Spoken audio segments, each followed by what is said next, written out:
Hi, New Hope.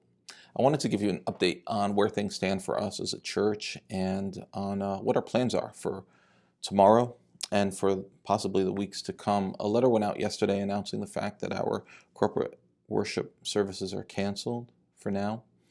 Um, that letter explained the rationale behind that decision. It wasn't a decision made out of fear or because we're panicking. Um, on the contrary, it really is a decision that's rooted in love. 2 Timothy 1:7 tells us that God has given us a spirit not of fear, but of power and love and self-control. We've made this decision as part of an effort to love one another and to love our neighbors.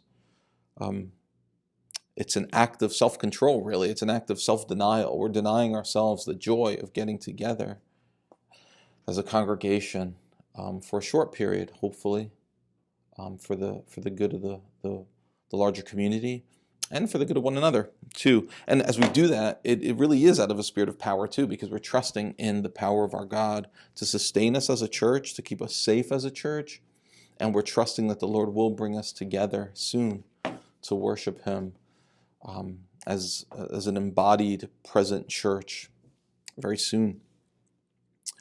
We're also doing this because we want to submit to the authorities that God's placed over us, both locally and at the state level. Tarrytown local officials and our governor have both advised us to refrain from gatherings like our Sunday worship gathering. So we're doing that in an effort to just follow their leadership as well. I want to encourage you, though, to tune in tomorrow, if at all possible, at our regular worship service time at 2:30. We'll be, God willing, live streaming a worship service. We'll be singing together. We'll be praying together. We'll be reading God's Word, teaching from God's Word. This is a chance to make the best of a situation that's not ideal.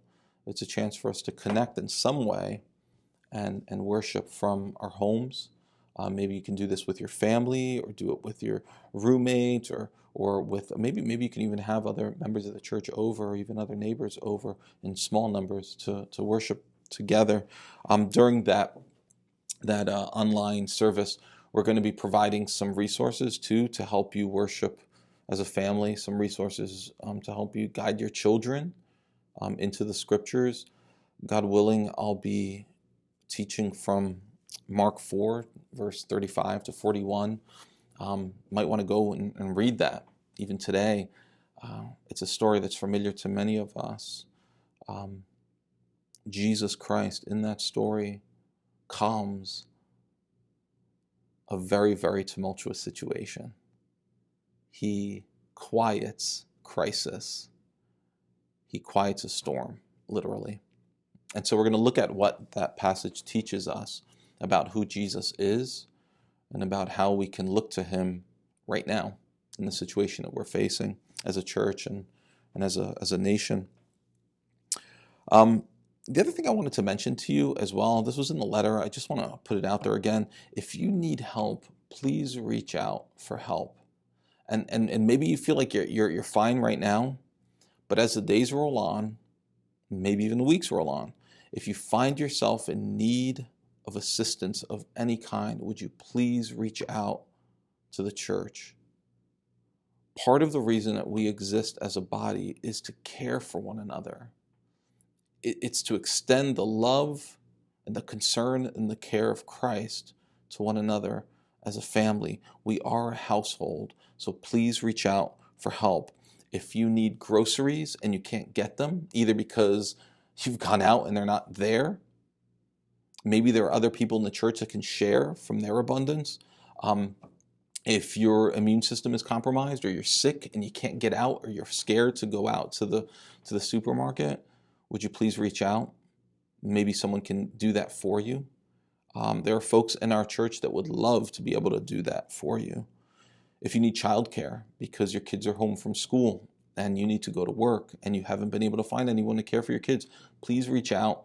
As a church, we'd like to try to meet each other's needs. If you need prayer, call the elders. and we'd love to come and pray for you. If the current health crisis has put some real financial pressure on you, you're just feeling it, would you please reach out for help in that regard as well? You're not alone. A lot of people are probably struggling in the same way that you are, either because their offices have closed or because their sources of income have just ceased to provide income because of what's going on right now. Please reach out. So here's who you can reach out to. Our Mercy Ministry wants to help. You can reach them at mercy@nhf-online.org. Our deacons would love to help. I'm speaking on their behalf, but I know they would love to help. Your elders would love to help. Reach out to us. You can reach me at rob.frere@nhf.online-online.org.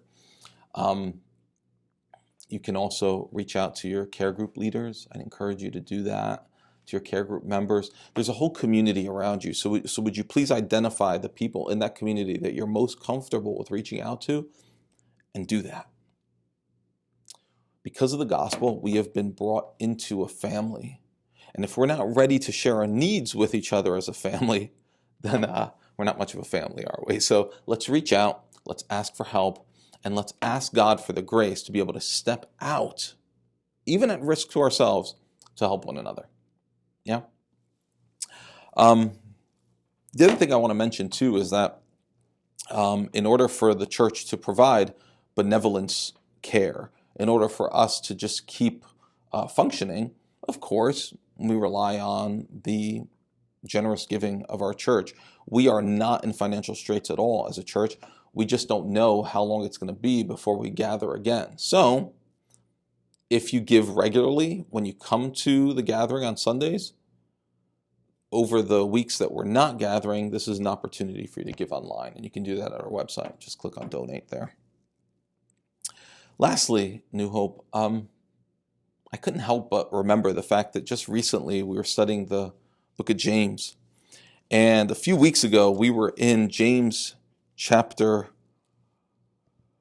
4, verse 13, which warns us against boasting about tomorrow. It's a passage that reminds us of our own fragility, and it reminds us of how much we don't know about what tomorrow holds. I'm going to read it to you. James says, "Come now, you who say, today or tomorrow we will go into such and such a town and spend a year there and trade and make a profit. Yet you do not know what tomorrow will bring. What is your life? For you're a mist that appears for a little time and then vanishes. Instead, you ought to say, if the Lord wills, we will live and do this or that. As it is, you boast in your arrogance. All such boasting is evil. So whoever knows the right thing to do and fails to do it, for him, it's sin." New Hope, none of us expected to be in this situation a few months back. We didn't know what tomorrow would hold, and we still don't know what tomorrow is going to hold. But this passage isn't here to scare us. It's here to remind us of what's true. It's here to point us to Christ, to our sovereign Lord who has ordained everything that's going on right now. So if this passage unsettles you, maybe that's a good thing. If it unsettles us, but it pushes us to find stability and security and comfort in our sovereign God. Yeah, we don't know what tomorrow holds, but our God certainly does. And so we can say, if the Lord wills, tomorrow we will live and do this or that. If the Lord wills, we'll get together as a church again very soon to worship as a whole body. And when that day comes, man, are we going to rejoice. But if the Lord wills, for the next few Sundays, we may not be able to gather as a church, at least not physically, as embodied brothers and sisters. But let's make the best of the time we have Let's love one another, and let's seek, by God's grace, to trust in Him at every step.